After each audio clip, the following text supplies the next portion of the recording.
How's it going, everybody? I'm Paris, and this is Keep It Social. And you know who I have with me today, my co-host Terrence. How's it going, Terrence? I'm living in color, Paris. How are you today?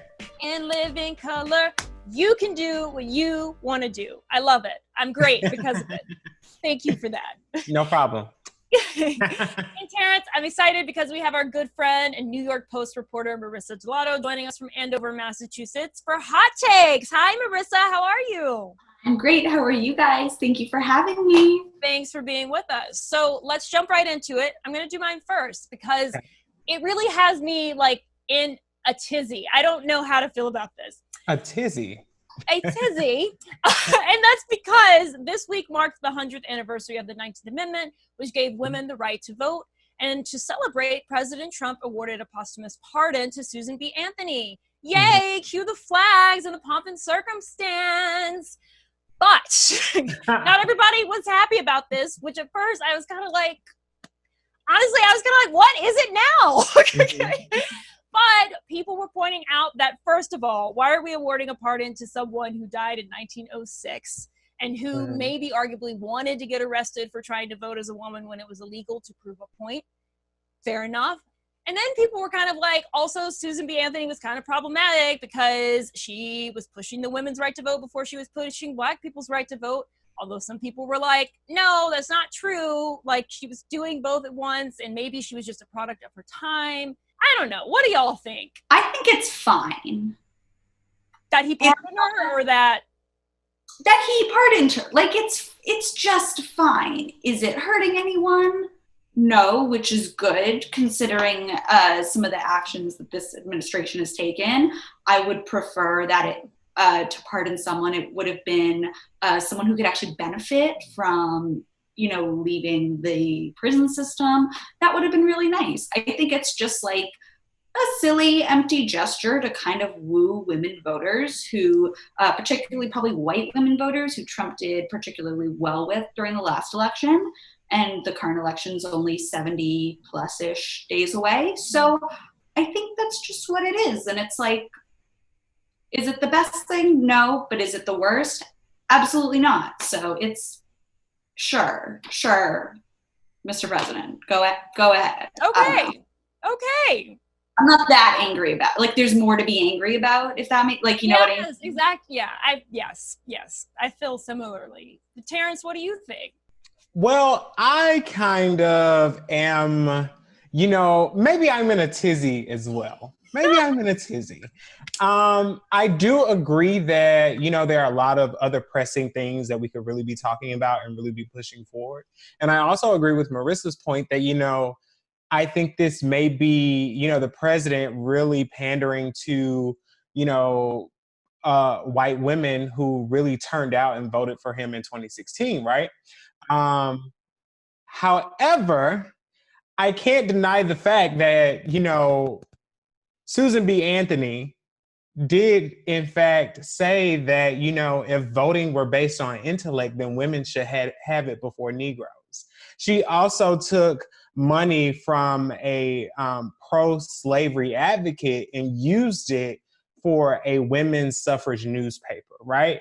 And so when you think about how when Black men received the right to vote and how that really ignited and really enraged Susan B. Anthony to kind of fight for women's rights, it makes you think, I don't know, because it's like you're pushing for women's rights, but you're also still excluding women at the same time, because I don't think in my brain, I don't think it doesn't come across like she was pushing for all women. And it's not like she was doing the work of Jesse Ames, who was, an anti-lynching activist who was also a white woman during that period. It's not like she was doing the work of Ida B. Wells. It's not like she was doing any really pushing for that kind of inclusion back then. So, I have to be critical. But again, there are other things we can talk about, so pardon her, but don't forget what she did.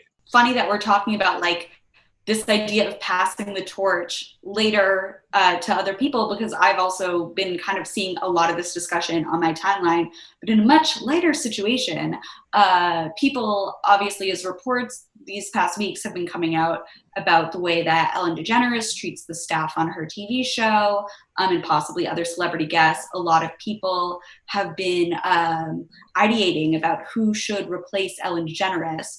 While her spot isn't necessarily up for replacement, it's definitely been in plotting anyway. Right. Right. Like, people are still talking about it. So, like, I've obviously been thinking who should replace Ellen DeGeneres on the Ellen DeGeneres show. And who is that? I think it should be Nicole Byers. I've been spending a lot of time thinking about this issue because it's quarantine and I'm in my house and that's what I'm doing with my life. But she's a comedian and an actress. Very funny woman. She's smart. She's witty. You might know her from Nailed It on Netflix, which she actually got nominated for an Emmy for, which is amazing. She hosts a ton of podcasts, so like she's a good interviewee. She knows a lot of celebrities because she's been like a guest star on basically like everything. And she's one of those people that if you don't know her name, you'd see her and be like, oh my God. One of the things that I was reading an interview with her today, actually, and she was like, I don't do mean humor. That's not my thing. And Ellen DeGeneres, even though her thing is like, be nice, a lot of her humor, when you think about it, it's like scaring people or like dropping people off, really long platforms. And it's like low key. It's not nice. It's not nice. So I think that she has an air about her that would make her a perfect daytime talk show host. But I really want to hear who you guys think could fill the shoes. Well, I saw Keke Palmer tweet, if I were to have a millennial The View, who should be my co-host, right? And I was like, first of all, Keke, call me. Call me. Naturally. But I think Keke Palmer would be great. I mean, she did have a TV show a couple of years ago that was on BET. And I think that show was really really early for its time. I think that it was really just that Keke needed to develop more. I think she's amazing. She's always been amazing. And she was number 2 on my list. Absolutely. Yeah. Yeah, and I also just love Keke Palmer, and seeing her do anything is always great because she does it so well. She's entertaining, and the girl, she just does a great job. So, she's really Keke, cool. I'm rooting for you. Yeah. Also, I second Terrence. I think I'm leaning towards Issa Rae. Like, I know she's been having a moment for like the past 5 years. So like, lean in, do it. I could see that happening. Yeah.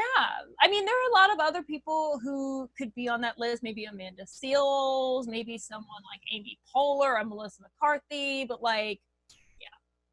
I also am a huge fan of Billy Eichner. I think he could do a phenomenal job, but I think his comedic style is more like after the 9 p.m. slot. Well, one thing's for sure, whoever does get this, if Ellen vacates the position, they're going to be securing a bag, I'm pretty sure. 100%. Speaking of securing bags, everyone on all of my timelines has been talking about the Telfar bags, right? Like the Bushwick Birkin.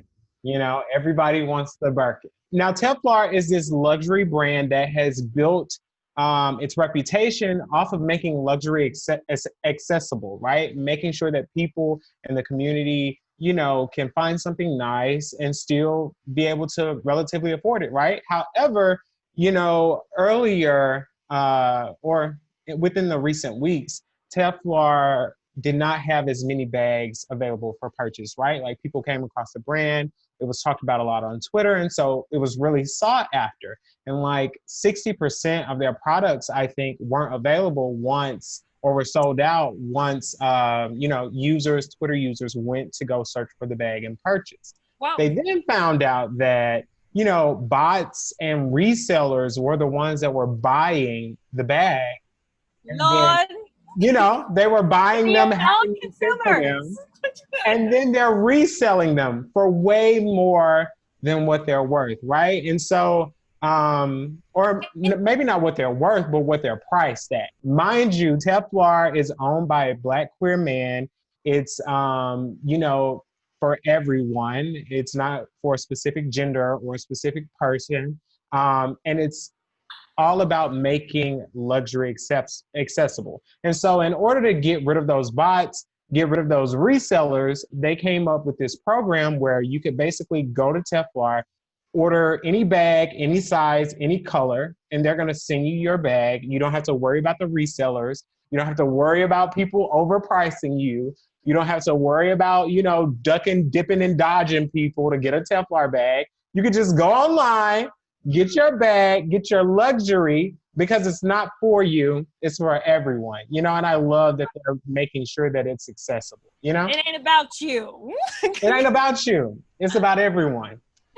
Well, Terrence, when you go put your Telfar bag in your shopping cart, make sure you add 2 for me and Marisa.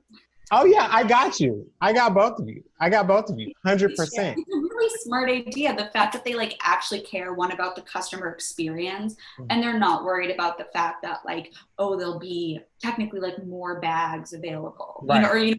More people will have them, because it's not this whole thing about it being a commodity and it being limited and you were able to get this and I wasn't. It's just you know what? Everyone wants a bag. You can get a bag. Right. You can get Yeah, absolutely. It's kind of striking to me because we see these sentiments sometimes about with Black businesses in particular, right? Or businesses of color. You hear the sentiment about don't ask from a discount from your friend or from, the Black businesses just because you feel like they should have one. But in this case, it's kind of it's getting put down, flipped and reversed and then resold, right? And so it's just yo, let it fly, let it be its thing, let Telfar do its thing, and the consumers will handle the rest. And that's all I gotta say. Well, that's it for this edition of Hot Takes. Marisa, thanks so much for joining us. We always appreciate it. Thank you for having me. Love to be here. Absolutely. And for all of you watching, thanks so much for watching. And don't forget to comment, and subscribe to all our social channels. And if you're shopping for a Telfar bag, make sure you throw a few in the cart for me and my friends here, okay? We'll see you next time. And until then, Marisa, Terrence, tell them what to do. Keep it social.